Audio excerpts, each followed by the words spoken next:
What's going on, guys? Kevin here from thesportsgeek.com, and this is going to be part 3 of my Q&A series where I answer questions about DFS, sports betting, and just life in general. All right, so let's get right into the questions here. Do you ever find yourself chasing losses, or did you when you first started? So luckily I have a background in sports betting, so I kind of have the discipline not to chase my losses, and I didn't really do that when I first started DFS either. Maybe when I first started sports betting when I was quite a bit younger, but discipline is a big thing, so make sure you're not chasing your losses.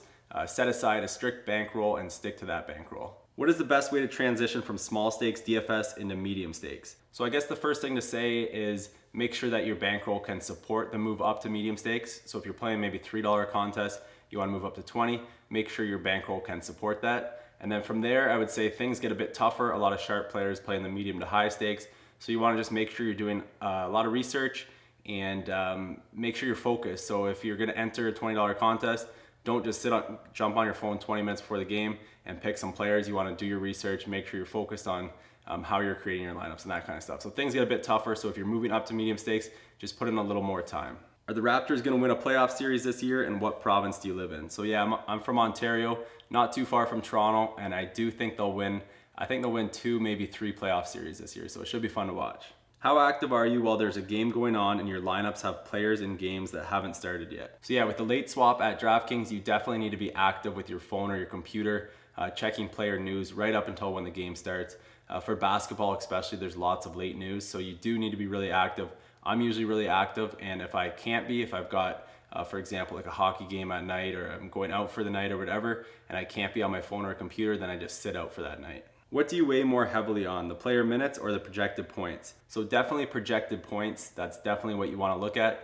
Players could play, let's say we're talking about basketball again, players could play 40 minutes and not put up many points or not be expected to.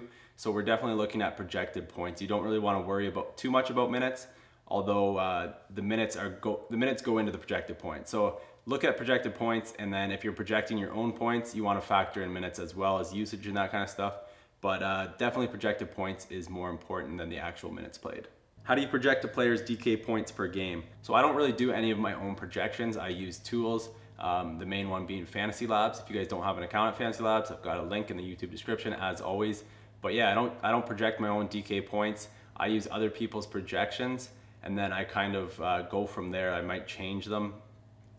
In Fantasy Labs, you can actually click on the projection and change it. So I might tweak some up and down, but I don't create my own at all. What sources do you use to get your NBA player news? So I follow a lot of different people on Twitter, Fantasy Labs NBA, and then I also check rotoworld.com. They have some good player news updates there as well. How long have you been playing DFS, and when did you realize that you were becoming a good player? So I've been playing DFS for about 1.5 or 2 years, and I knew I would always become a decent player at DFS just because of my sports betting background, but I guess it would be week 2 in the NFL season, this past NFL season, when I finally hit big, and that's probably when I knew I was starting to become a good DFS player. How do you determine ownership percentage? So I have a video about this on my YouTube channel. Check it out if you haven't already. There's a couple different ways you can project ownership. You're never gonna know for sure, but at least having an educated guess can help you out. So check out my video on YouTube, I explain it all there. Does your fiance feel like you pay way too much attention to sports? So she's pretty good with it, but I definitely have to set aside nights to hang out with her,